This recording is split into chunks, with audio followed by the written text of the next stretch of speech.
seminar with Dr. Robert Bardini. Today we're very pleased to have Ian Carlton with us.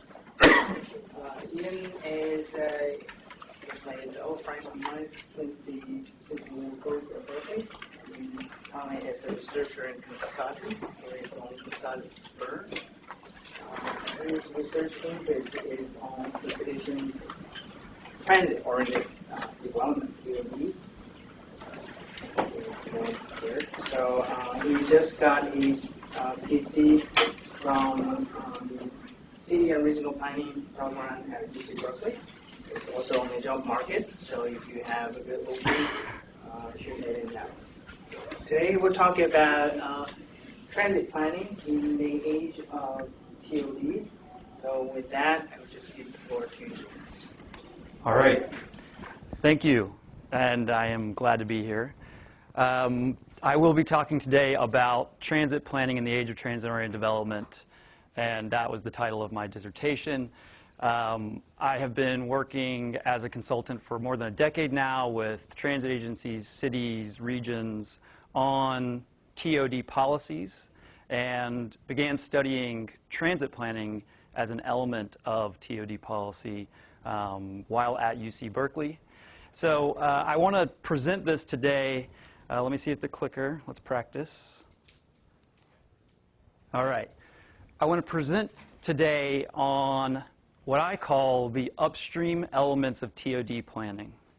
So this is purely theoretical. For those practitioners in the room, I apologize for oversimplifying your very complex practice. But the idea is that we begin at the highest levels of planning.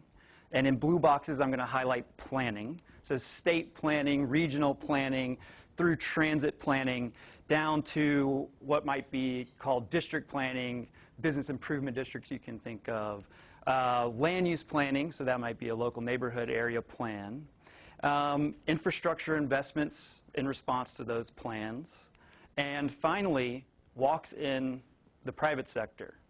And the private sector conducts analyses on what in the private sector we call pre-development. We're doing feasibility assessments of real estate development, pencil outs, pro formas you might have heard of, to evaluate whether or not a project near transit is one that someone would like to invest in, either public or private. And upon checking a lot of boxes, one gets to the point where we actually deliver transit-oriented development.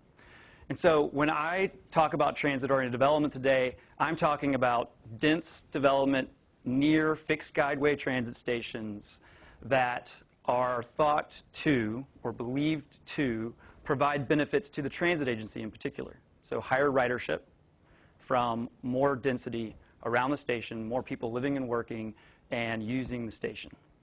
Now, I'm not using transit-oriented development as a new urbanist term or in the design sense or TOD as in transit-oriented districts or things you might hear internationally.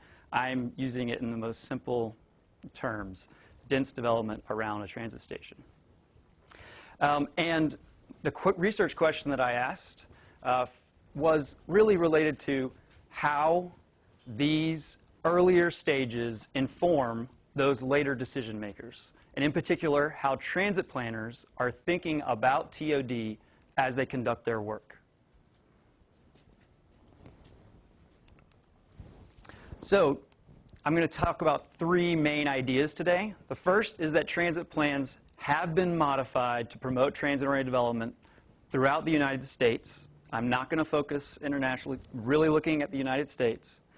And I also, through interviews, identified a little bit of a problem, which is that it seems that people have incurred costs planning transit for TOD that haven't been matched with the benefits that people expected, TOD being the benefit and the ridership that comes with that TOD.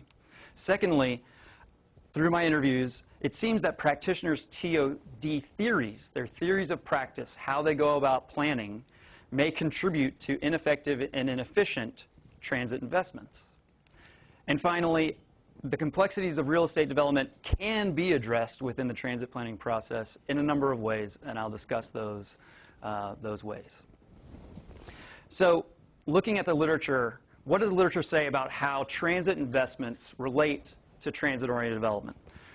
First of all, when you're thinking about making a transit investment, the literature says that real estate development is something that happens when all of the moons and stars align. There are many necessary conditions for real estate development to occur, and that's true whether it's a greenfield development or a transit-oriented development. The second thing that the literature says is that transit investments' impact on the marketplace and real estate development in the United States is probably going to be limited. Now, that might run counter to what you think of when you think of the TOD literature and what everyone says. But if you really parse out all of the international literature, all the case studies, and you look at what the U.S. literature says about U.S. transit investments, it suggests that we're only going to see TOD when we see considerable accessibility benefits provided by the transit project that's being proposed. And significant accessibility benefits don't happen very often in the United States because we've got highways that run into our downtowns. We have automobile ubiquity. That's one thing. Second thing is that whenever we're doing modern transit investments, we're often putting those in places where there isn't transit today. And great transit pre-exists those investments, and great transit might provide great accessibility benefits, but we've already cherry-picked the most accessible locations. So this is what the literature says about U.S. Investments in transit and how they'll impact development. Literature also, through case studies and some analyses, suggests that the development that has occurred around transit has often occurred where development was already feasible, where it could have happened anyway. And oftentimes, transit acts, as Dan Chapman, my advisor at UC Berkeley, says, as a Trojan horse. The effect of a transit investment is to align all of the local jurisdictions, let's say infrastructure funds, tax increment financing resources, and particularly their land use planning authority to upzone, for example, in places where real estate development previously was financially feasible but wasn't allowed by policy, previously was on the cusp of being financially feasible and just needed a little bit of a boost. And in those places, that's where we see TOD around transit investments in the United States. And finally, that real estate development around transit projects, transit investments, are best assessed at the site scale, at the project scale. So just the way a developer thinks about real estate development by running a pro forma on a particular project, real estate developers do not generally run station area analyses using broad station area metrics to decide where to invest millions or billions of private dollars. They use very nuanced, precise assessments at the project scale. But this was what was critical for me as I started my research, is that development has occurred in certain places. And there's literature within the value capture realm. Value capture is when the transit agency benefits from the TOD financially, say through joint development and other means. You negotiate for a station entrance within a private development. The private developer pays for it. When that has happened, transit planners have actually moved stations in some cases, and that's documented in the literature. So they are planning the transit alignment, the proposed station locations, according to real estate development potential. TOD is informing their long-range plan for the transit system. So there was no further evidence that this was going on within the literature. So I sought to fill that gap. So how have planners planned transit for transit-oriented development? I set out to figure this out by interviewing people. This is really a how or why question, a qualitative question. How have you done your work in a way that was informed by TOD? This isn't something that's necessarily documented in any environmental statement. This is something that people are doing potentially completely within their own skull. And so I interviewed 137 professionals, 98 of whom provided data that's relevant to what I'm going to show you here today. And you'll see in the list of experience that these folks had, obviously most of them were transit planners. That's who I was trying to interview. And they either had experience planning systems, big systems or projects, individual projects, but only 4 out of all these folks had any experience in real estate. So had been a mortgage broker, had been a realtor, had been a developer of some kind, only 4. Now, I began in Washington, D.C. because that's where the literature tends to talk about value capture and the alignment of stations with real estate potential. And I found out from there, after interviewing people at the Federal Transit Administration, at WMATA, ended up interviewing people in 19 regions. In most of these regions, we're talking about light rail, fixed guideway transit systems, but I also interviewed people who had planned commuter rail, heavy rail, BRT, and even streetcar. And in every case, I was told by these folks, there are no exceptions to this, that they felt that their work as a transit planner informed the regional growth, the shape of their region, and that shape was going to be smart. The growth that they were trying to influence would be smart growth. They may not have used the word smart growth, but they were trying to shape urban growth in a certain way. Now, through the course of the interviews, they gave me lots of evidence of a lot of instances when they had actually modified transit plans to promote TOD. And then I classified those. And so the first type of modification that was informed by transit-oriented development was when people were laying out the system, the routes, where lines would go. And secondly, what order they would invest in those lines, investing first in those that would produce more TOD according to their estimation. Next, in designing the actual alignment, so once the route was chosen and you're laying out the alignment, both proposing alignments, proposing alternatives, and selecting between those alternatives was informed by transit-oriented development. Also, station locations. And this is something that I mentioned was already in the literature, and there's tremendous evidence from all 19 regions that people are thinking about where they locate stations based on where they anticipate that station helping foster transit-oriented development. And finally, the layout of the station, station entrances, where the parking facility is, whether that parking facility is structured or surface, where the bus drop-off zone is, all those things, oftentimes they're thinking about them in terms of not precluding development, not dissuading a developer from wanting to invest in a particular location.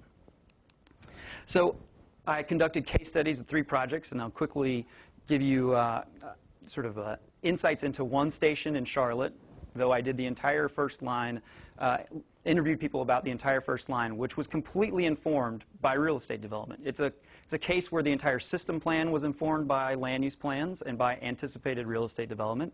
This investment was selected as the first investment because they thought it would have the most TOD potential.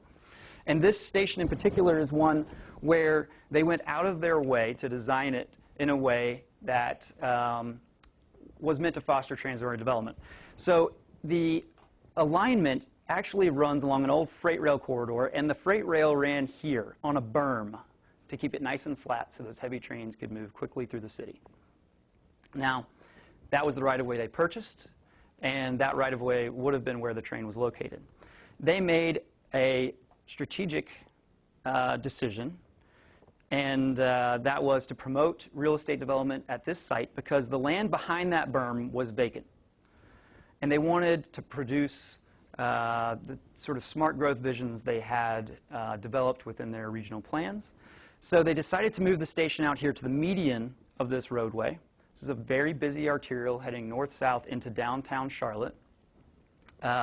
This required them to cross at least the southbound lanes with the rail tracks at a very odd angle, negotiate for years with North Carolina DOT to accomplish this. Tremendous concerns about safety at those sort of highly angled intersections between roadway and a transit facility. They paid to remove the berm. They added significant signalized infrastructure for both the train and the cars at these crossings, as well as pedestrians. Now you're introducing pedestrian movements to an arterial that previously was not designed for pedestrians, and expended great resources for this. Now this all occurred in the late 1990s. the project was planned in the early 2000s, built. And this is a picture of that site with no transit-oriented development on it in 2013. Now, they suggested that this was because of the real estate market in the area and the collapse, because their project opened just before the downturn of 2008. But they were disappointed in the outcome, and one engineer actually explained to me that he reluctantly allowed this to happen against his better judgment.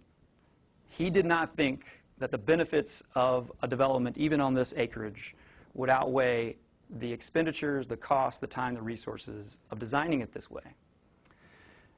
And his colleagues in the planning department also kind of wondered if maybe they should or should not have made such big moves. But we're very proud that they had in certain ways. They were proud that they had done something bold in Charlotte, North Carolina. In Charlotte, North Carolina, where this site is actually the one that the Federal Transit Administration told me about and said, you should go interview folks in Charlotte because they've done amazing things down there to promote TOD. This is that site. Another site, North Texas. This is a project coming out of downtown Dallas heading north. This is a project that was, the right-of-way is on an old freight rail corridor. Here's that freight rail corridor. North-south. It is paralleling a major interstate and another you can see here. This is a tollway. And this was conceived of, the right-of-way purchased in the early 1980s. The project was going to go ahead, and they decided not to put a park and ride station in this location. But were approached by the city of Richardson, who said, we desperately want that station back on your map. Put it back in the plans. So that was late 80s, early 90s. The discussions continued through the 90s. And the transit agency, DART, obliged by considering putting a station up here where you see the blue box on the screen.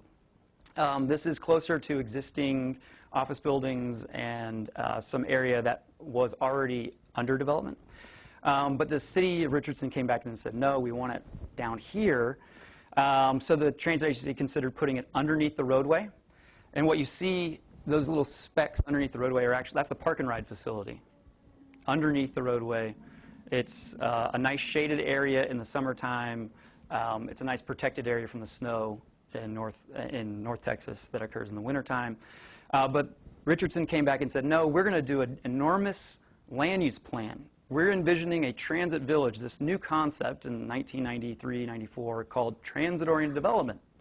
And we're going to plan it for this area, which is 3/4 of a square mile across the bottom by 3/4 of a square mile here. So a very large area, single landowner, opportunity site for transit-oriented development, planned out a very beautiful vision for transit-oriented development and asked the agency to move their station further into the center of that development, according to the land use plan. So they asked the patrons to park here and walk 300 yards out into this field, which they've done since the project opened, and this is a photo in 2013 of that transit-oriented development that never really happened.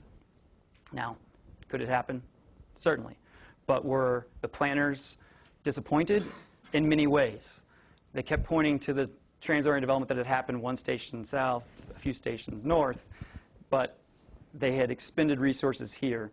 They felt like it was okay in the end because they're getting great park and ride ridership out of this station, but were disappointed that they hadn't seen the development that they anticipated.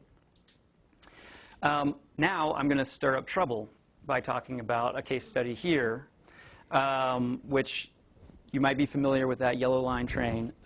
Interstate Max, project that I'll just skip to the diagram, that was initially part of a massive south-north line, which is now being built out.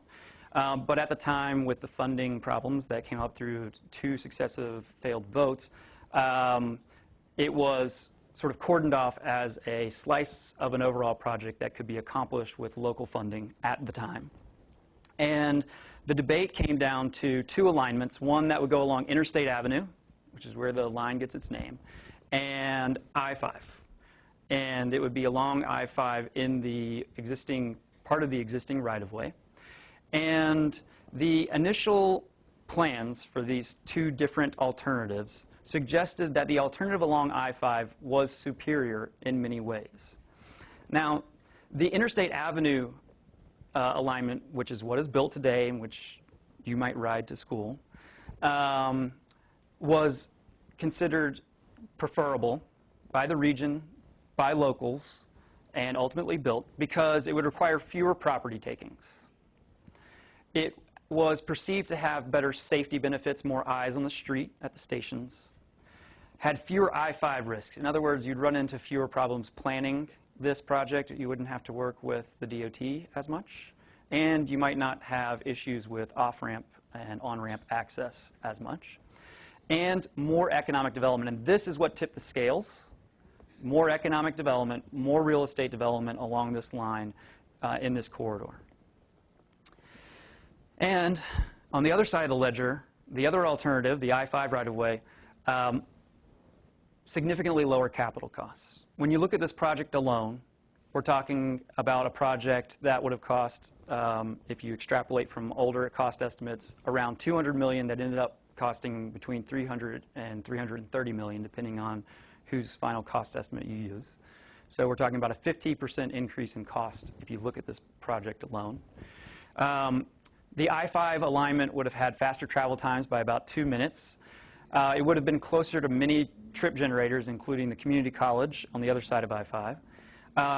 And because of those factors, was expected to have significantly more riders.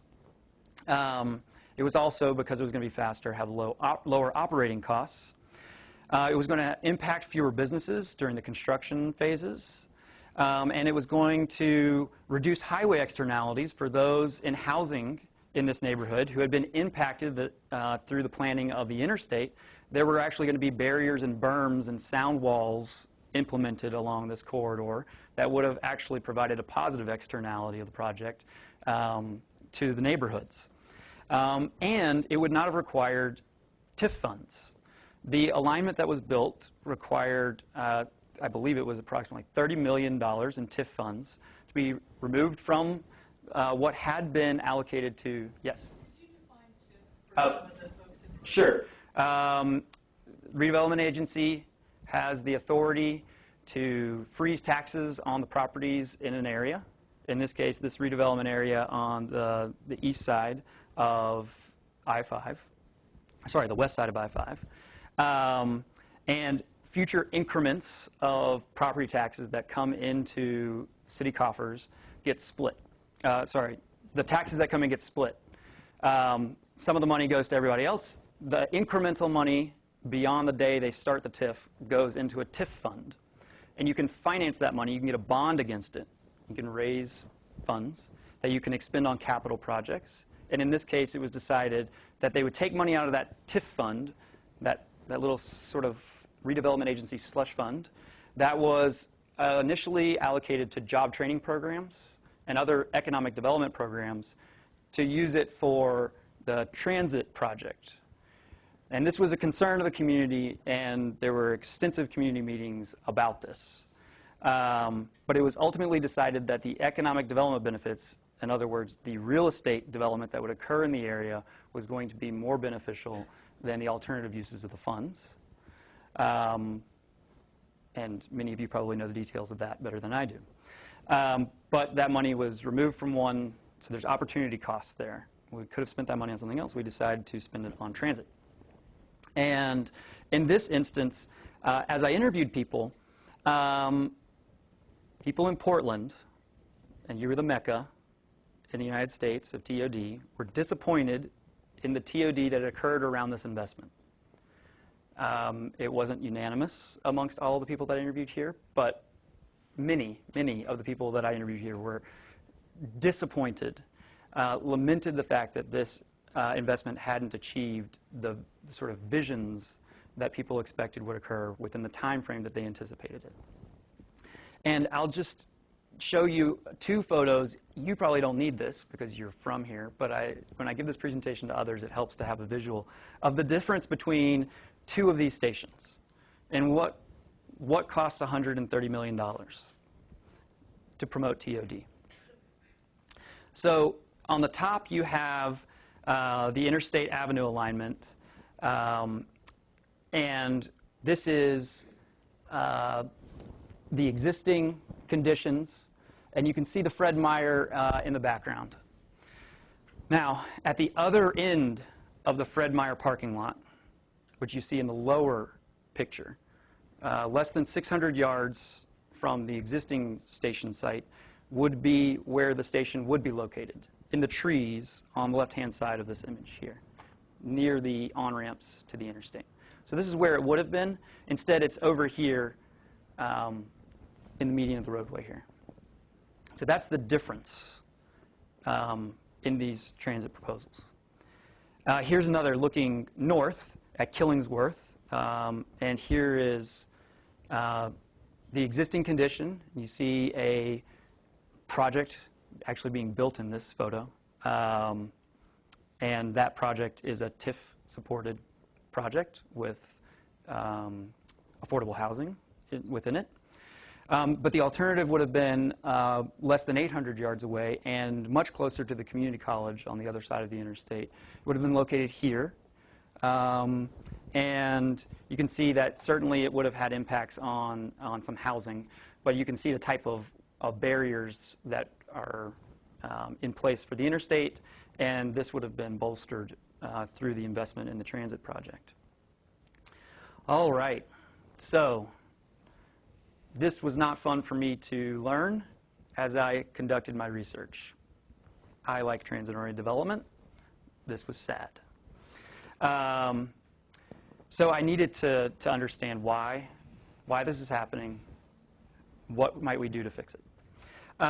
So I began to ask more why questions of the people that I was interviewing. So in the earlier interviews, I got some insights into how this was happening. In later interviews, I was asking why. I was like my 2.5-year-old daughter, you know, why did you put it there? Why did you think it was going to have an impact on development? What does transit do to real estate development? Why were you doing it? And people were explaining their theories of practice to me. And this comes from sort of Donald Schoen's work on theories of practice and reflective practice, how we ask practitioners to think about what they did and to learn from that. So what I found, and I'll just give you an example, is that many people were relying on theories that I would call oversimplified, and those theories were often based on what I would call decontextualized evidence. So in Dallas, for example, we've had great real estate development outcomes 10 stations south of here. Therefore, this is the same red line. We're going to have the same real estate development outcomes at this station because it's the same red line transit investment. The fact that there is a private university across the street from the other station where people pay tuition of $50,000 a year, we do not include in our calculus. We've oversimplified and decontextualized that information, and we believe that it's going to happen up here. So I will give you an example where many people that I interviewed, and this is not a statistically significant sample. This was a qualitative study. It was a snowball sample. But many people that I spoke to were relying on theories about land use planning when making decisions about where to plan their transit project. So Doug, for example, this is not Doug's real name. Doug was someone who felt that a transit project itself would lead directly to real estate investment. Build it and they will come. Doug is someone who decided not to build a light rail project, but to promote the construction of a streetcar project, because the more stations you have, the more places you can get TOD. Right? Station equals TOD. Now, Lauren had also looked at land use plan, and let me clarify about Doug. Let me go backwards. Doug really looked at land use plans to make sure that when a transit station that he planned was going to be built, it was allowed, TOD was allowed at that location, because it was bound to happen. So he just wanted to see that the land use plans allowed it. So he was looking at land use plans as a determinant of transit-oriented development.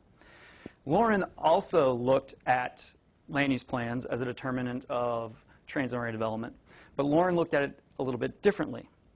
Lauren looked at regional plans and identified where there were dense nodes in the plans, but not existing today, and said, that's where development will occur, therefore I will build a transit station there. And in Lauren's way of thinking, she designs transit projects, hands those construction documents to contractors, contractors build transit projects. Land use planners design land use plans, hand those plans to real estate developers build projects. So she was applying her own experience to the world of real estate development. And that's not the same relationship and institutional structure that exists in land use planning and real estate development. But Lauren was aligning entire transit systems with these dense nodes of development without considering real estate development feasibility. Gary is someone who looked at land use plans as well. But Gary was very skeptical of land use plans. In his experience, land use plans were a sign that TOD wasn't going to happen because these plans are overplanned, overly prescriptive, financially infeasible. Absolutely the worst possible thing that you could do is do a land use plan. All right? So he didn't want to necessarily see land use plans unless there was a subsidy program attached to that land use plan, because he knew that every developer was going to need a subsidy when a land use plan that was as sophisticated as the one you see on the picture was put in place around a transit station. So he was looking at land use plans to understand whether or not development was going to happen in the opposite direction from Doug. And then you have Stan.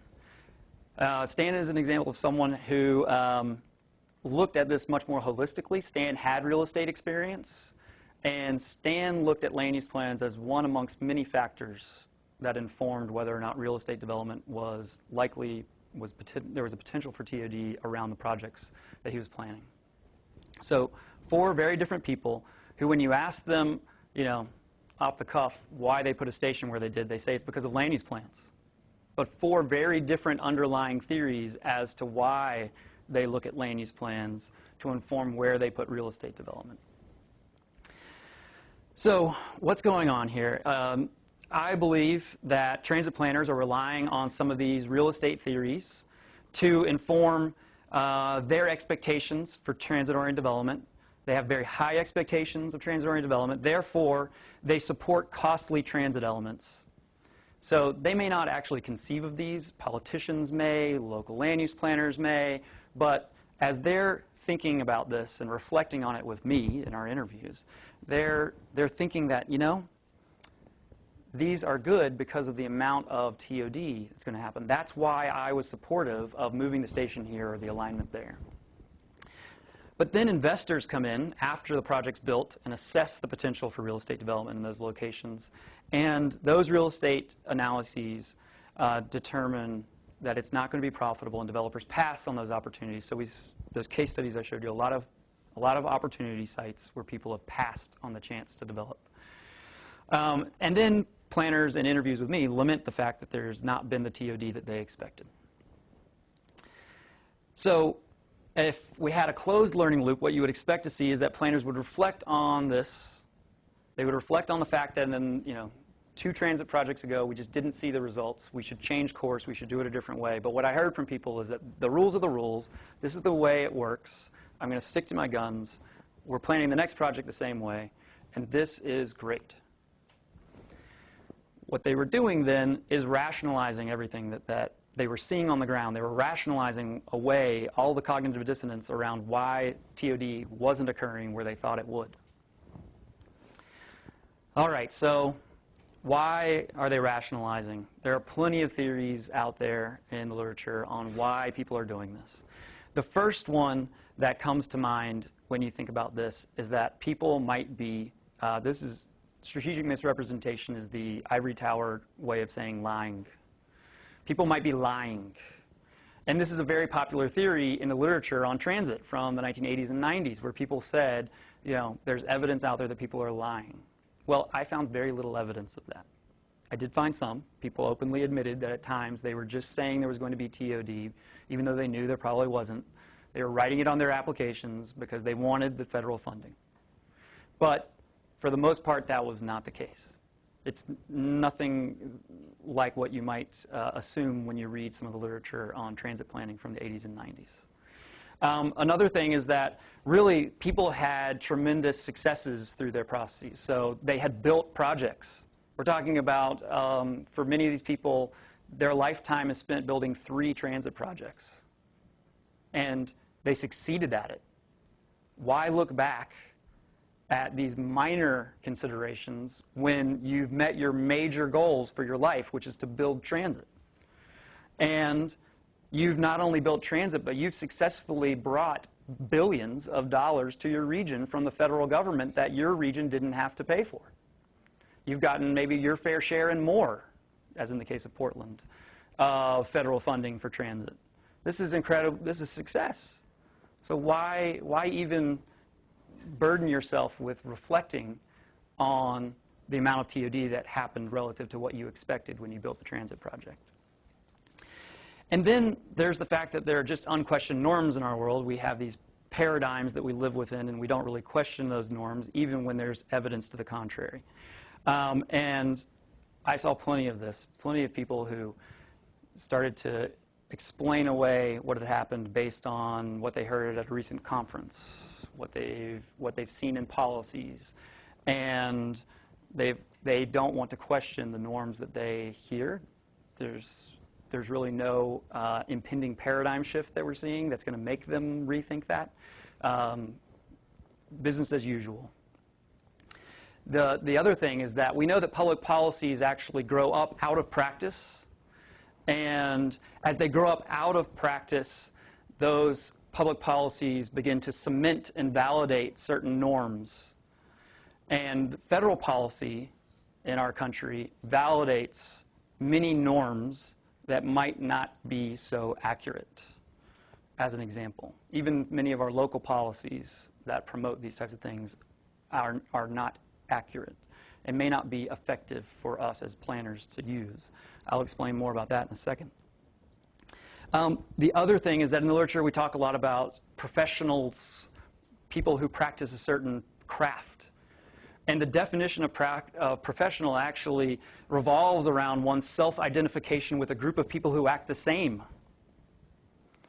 And you want to be a part of the club, and you want to be an expert in that club. And for many of these people, to find out that there wasn't TOD around the projects they planned to inform regional urban growth in a smart way would have undermined their self-image and their profession's image, which was transit planners are people who shape regions.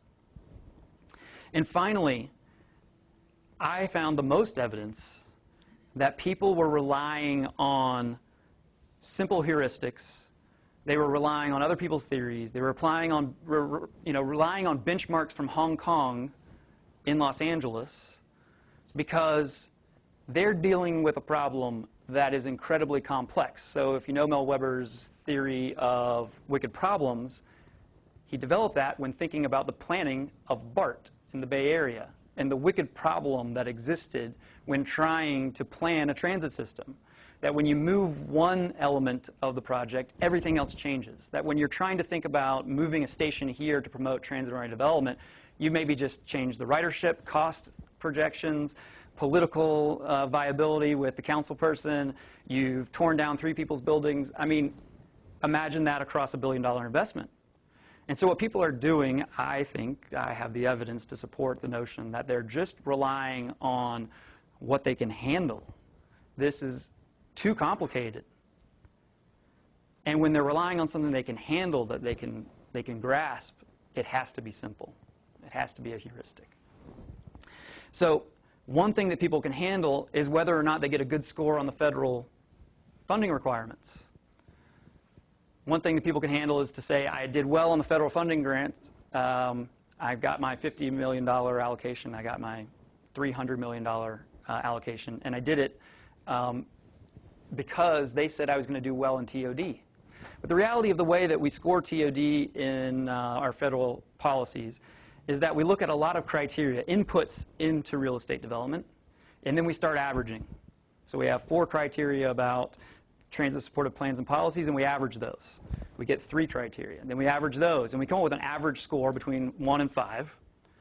And you have to score 3 or above. But the fact of the matter is, if you scored a 3, you might have scored a 0 on half of these. And we know that real estate development doesn't happen if you score a 0 on some of these. Every one of these things might be necessary for you to accomplish transit-oriented development. But that's not the way we evaluate these things. So one way to improve the outcomes might be to change our federal policies, to look more at real estate development. I would actually suggest something very different, because this is an evaluation that looks at inputs. So later, when a researcher like me comes along and wants to know more about this process, and I try to study inputs and outputs, the expectations going in and the results coming out. When I look at this, I have ex ante data. I have data about what happened. But no one ever requires anyone to write down how much development they actually thought was going to happen. It's not required. All you have to do is show that you have all of the inputs into the process. So what I would suggest federal policymakers do is require applicants to describe the developments that they anticipate within 5 years, within a time frame that is fathomable, a time frame that is not using a 35-year forecast with economic forecasts and demographic forecasts that could go completely haywire. 5-year forecast, because this is what real estate developers do. When they're thinking about buying a piece of property to have that property, that development open in 5 years, they're making a 5-year projection. They can make this decision that way. Transit planners could do the same. And explain why they're expecting this development around their project. Then employ a panel of experts to determine which of those anticipated developments are credible. Give applicants credit for it, either in the form of the scores that they use today at the federal level, or maybe give them a ridership boost, because we do think that those projects are going to happen. So there's going to be employment and residential density around those stations within 5 years. We'll give you credit on your ridership forecast for that. And then we can conduct actual ex post evaluations. We can look at what people expected to happen and whether or not it happened. And we can then use people's reputation.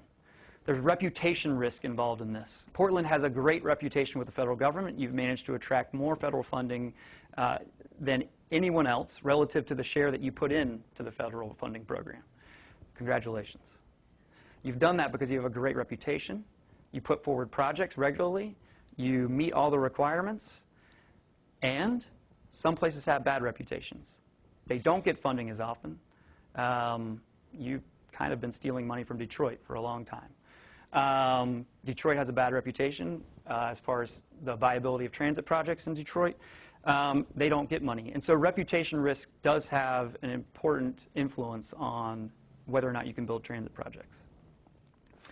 So I consult on this topic and have been doing so for more than a decade. And now with this newfound evidence, I kind of do it a little bit differently. I'll tell you that I was invited by ULI to do an evaluation of a proposed transit project in Minnesota. And we were invited to do this at the early stages. So for those of you who understand this, a 15% design docs. So the engineers hadn't quite gotten in the room and started nailing things down. Things could move, things could change. And they said, we have 5 stations where we think there's going to be a lot of real estate development. Could you help us think about that? Could you think about how we should maximize that development in those 5 stations? And we didn't do stationary assessments as much as we did site-level assessments. We spent a month getting all the real estate data, figuring out the costs, construction costs in those 5 station areas, and then asking planners while we were there in Minnesota, which sites do you think are going to develop? And on the fly, looking up in a database what the land values were, running the numbers and saying, the development you think is going to happen there is probably not going to happen unless rents rise by 50%. Do you think rents will rise in this area by 50%? Well, of the 5 stations where they thought a lot of development was going to happen, we ended up working with the economic development officials, city council leaders, economic development people, land use planners, and the transit agency in the room at the same time to come up with sort of a revision to their vision. In one station, we suggested that they not build it. They were justifying an incredibly low ridership station, something like 34 riders a day, based on the TOD potential at that site, which we determined was very low. In another case, they were trying to move a station to one side of the road to have real estate development benefits, but were actually shooting themselves in the foot, so we asked them to move it to the other side of the road to use their takings authority to take certain properties that had an influence over the development potential of the whole area. And in the third instance, which you can see sort of our recommendations down here, my colleagues and I suggested they move the entire route. Move the alignment over several blocks from a location which was a low-cost location next to a Costco because they thought that the parking lots of this Costco were imminently developable and that this was the type of place where we would see development right next to an interstate on the other side. So we suggested that they move the alignment south to be co-located with a regional mall, a trip generator. So we're going to increase the ridership by making this investment, and several parcels where it really was feasible that the landowners, which were private, not national firms, had low FAR existing on the site, might reasonably redevelop in the near future. And so if you look at the maps in Minnesota today, the alignment's been moved. And in another case, hired by a landowner who was in a debate with RTD in Denver over the location of a transit station, whether it should be on the east or west side of a roadway. And the landowner saw that development was proposed, a huge development proposed for this area, thought that having the transit station located close to this property would make this property more viable, bring about TOD faster, be a better thing for the overall area. RTD at that time was leaning towards this site. Basically the right side of this slide, on this side, the east side of Federal Boulevard, is junkyards, recycling centers, storage lots, some of which require environmental remediation because you're dealing with things like battery acid. I mean, these are not places that are imminently developable when you look at the numbers, the rents relative to the land cost. Some of these places have negative land value. You'd have to pay someone to take the land off your hands. So in the end, we were paid by the land. I was paid by the landowner in an effort to try to convince RTD to move the station closer to this development over here. But we kind of asked them a few more questions about the development plans, about the timing of this transit investment, having a park and ride facility in the middle of your program, how will you work with this public institution to deliver that? And we looked at the gross square footage that would be available in retail, in housing, depending on which side. And we were basically paid by the landowner to convince them to stop arguing with RTD, that it's better off if they put the station on this side. RTD will experience similar ridership rates. RTD will clean up some of these encumbered sites. RTD will be in a surface lot, which won't require someone to come along and pay for a vertical decked lot over here on this side. If you want to do the full development scope, that was permitted by zoning. So ultimately, more development could occur by letting the station happen over here.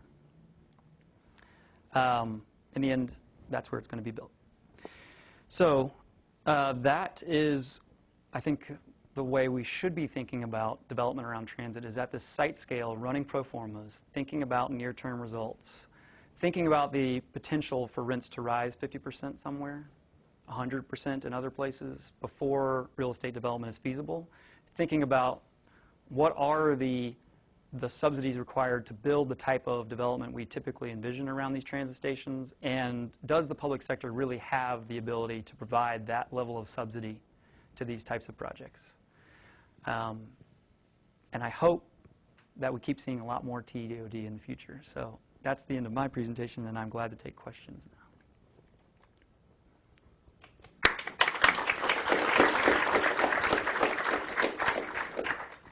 I think you have seniority. My question is, in a place like Portland, so Metro or regional government has a TOD program where they use public funds to help spur TOD sort of ahead of the market, where the market isn't provided. So how does that type of a policy or program fit into your model and what you saw? It's a great one because in many of these places where interviewees lamented the fact that development didn't happen, perhaps some minor subsidies would have gotten pro formas over the hump. Developers might have invested private dollars if given a small contribution in some of these places. But in others, really, you would have to take all the coffers of Metro, all the money available for grants, and put it into one project to make that project happen. And part of the problem is that we have these land use plans that envision enormous structures, steel and concrete construction, very expensive to build. Landowners start to anticipate that that's what's going to happen. They start to speculate, hold back land, wanting a price that comes with such a beautiful, dense development. And when the landowner shows up, or when the developer shows up and says, I'm going to build townhomes, here's how much I can pay you, they say, I'll wait. So we just don't see development in those places, and no amount of subsidy would help. I think the problem in Portland might be a little bit different. You have this great policy. It seems to have had impacts. Even your TIF funding has had great impacts on projects. I showed one, actually, that came out of the ground, and but for the TIF funds probably would not have happened, and certainly not with that quality of design, that level of density. But when you do these analyses, oftentimes it's easier to use a metric like average rents, average sales price for the area. Just use your standard real estate analytics and run a buffer query on all home sales in that area. But what is not being appreciated there is land cost. And you have to go site by site to understand what exists on the ground today and what can be feasible tomorrow. And so in Portland, I think that is a problem with the way that money is, the way it's being prioritized is obviously the projects are working, but the priorities of which station area you think is going to have the most development might not actually be the right station area. I've done analysis in San Francisco where the highest rent locations are actually the most built out, the places where the land costs are the highest, and very little development is actually possible there, feasible in the near term. It's in middle markets where people might not expect it, that development is more feasible. So allocating those subsidies to the right place. Sir? In the project you talked about in Denver, the guy who hired you, did he own land on one of the sides of the street? Is that why he Yes. He had Which side? He had interests to be on the west side, he thought, of the street, to be closer to his property. There's a lot more, there's some lakes on the west side, but there are a lot of vacant properties on the west side where development might happen. It's also on the west side that a regional bike trail and walking path exists that might connect even more parcels to this transit stop. So he was initially invested in the west location. Yeah. So you definitely talked about considering location when deciding to build, like the Costco or the mall location and ridership. But what do you, I don't know if you do they address, or are you planning to address things like enhancing ridership via the actual riders themselves and their experience on the train? So I'm basically, there's a high-end air community region where it's very pristine, but then if the train goes too far, it goes through a certain area where nobody really wants to be bothered. So what are you doing to, enhance the aesthetics of ridership? Because I know that that's a problem that would deter riders, period, because they may not want to deal with that, or they're only going to ride so far, or because it is, especially with the train, the linked Sure. routes. So I I did not address that, and I'm not even quite sure how to. But I think what you're pointing out is how hard people's jobs are. If that's one of the criteria a transit planner has to consider in addition to TOD and costs and everything else, you can imagine how hard someone's job is who's told maximize ridership through communities that need service, but also communities that there's car ownership through the roof, that are well-to-do, that maybe don't want transit, but politically we need geographic equity, we need to distribute our transit system everywhere. So it's a hard job. So I don't address it, but I think you're pointing out something that makes it hard. So I'll go here, then you. Next. Yeah. It's a good presentation. I think all the things you say are generally correct. I think I would like to talk to you about interstate, because I was a consultant that moved that line with TriMet. Okay. And I think that decision was based on a lot of things that you're talking about. So you've got a lot of revision history from some of the others, and I think I'd like to talk to you about it. Regardless, I think you're right on a lot of things. The thing that concerns me a little bit about a market-based approach is that typically when you think about real estate, it is based on market trends and demographics, essentially looking in a rear-view mirror to see what the front is ahead of you. And what I'm finding in my practice is that you really need to start thinking about things that will induce a market rather than simply looking at past trends. So, for example, at Orenco, we moved that station, working with TriMet and others, about 200 feet. Mm-hmm. At that time, the market study said at best you're going to get a single-family homes. And it was a real fight to just say you can even get townhomes. So if you're going to look at the market trends, what are you going to get? Not much there. Well, this last phase, because we moved it and said you got to have a bold vision that is based in real estate fundamentals, as you're saying, which is really true. But the last phase is going to be built at 200 units an acre. Yeah. So it's one thing to look at past trends, but you need to think about what can you do to induce a market, and what are the actions that a community needs to make. So, for example, right now I'm working in Edmonton, and there they've had a station very much like what you're talking about, no developments, and since it was built in 1978. Mm-hmm. And the objective there is to say, what are the catalytic events, what are the game changer pieces of work that can be done by the transit agency to induce that development. Right. And the bottom line, as you said, needs to be measurable to increase transit ridership, because that's what this is all about. It's about T in the TOD. And if you can't demonstrate it the way you're talking about it, which is really very real, you really have to question it, because truthfully, I'm just making a statement, not really that much of a question, is that I think that when we start looking at TOD, there really isn't very much TOD in this country. It's a lot of smoke and mirrors, but not a lot of delivery. And I think that the metrics you're talking about are a good start to really start addressing meaningful TOD. So though you didn't have a question, I will respond. So I think that many of the people that I talked to were trying, as they spoke to me, balance this desire as a planner, as a trained engineer, trained planner, to have both long-term aspirations, 50 years in the future, 100 years in the future, about what the region should look like, and near-term realities. And they were very optimistic, and I think that the reality for us in investing in this is that if everyone is really treating this honestly, even if you only do a 5-year plan or a 5-year projection, if funding is capped and it's allocated based on this relative measure, I think the right people will still get it based on these near-term thoughts and near-term projections. That is to say that I appreciate, and I think it's a really complex problem to do these long-term projections and to think long-term and to hand out federal money to the tune of $2 billion a year, and now Obama's projected $3+ billion a year.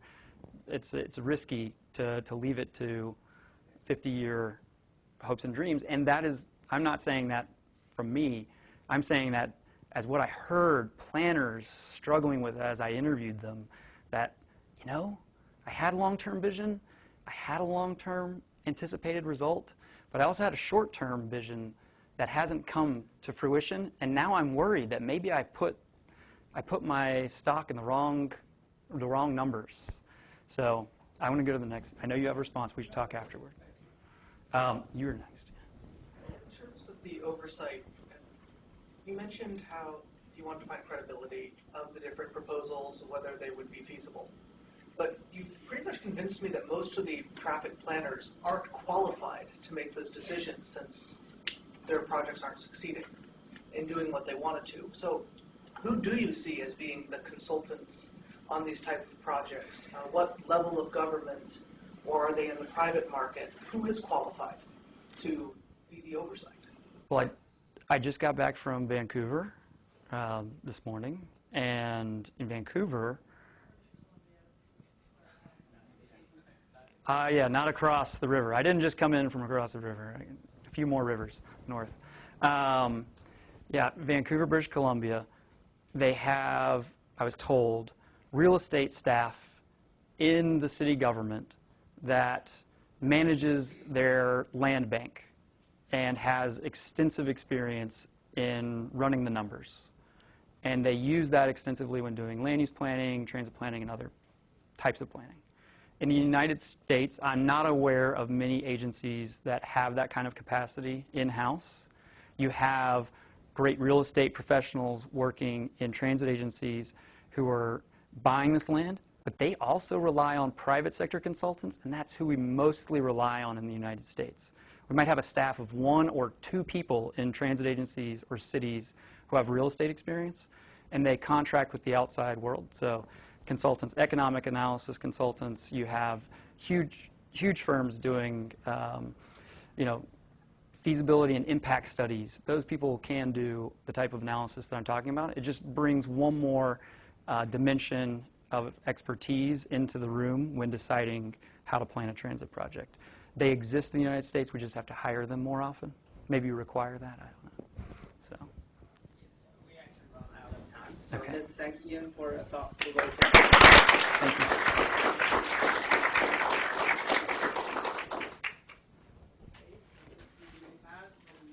Usually we have to hang the reading, but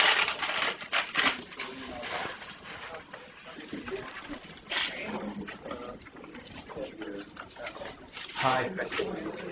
Hi. How are you doing? Yes. I recognize your name. Let me turn this off. How about that? You can speak for a minute. So you don't know work on the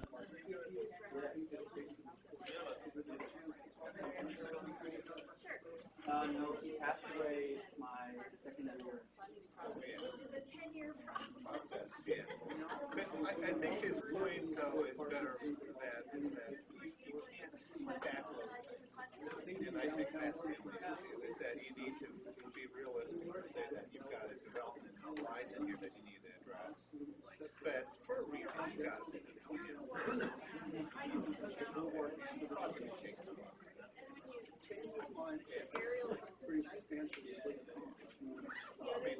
he didn't even show the plan. The plan was probably a dog in a suit. Every one of those ones he had. In interstate, that wasn't half of the stuff he said was not even true. And all he needs to do is go over to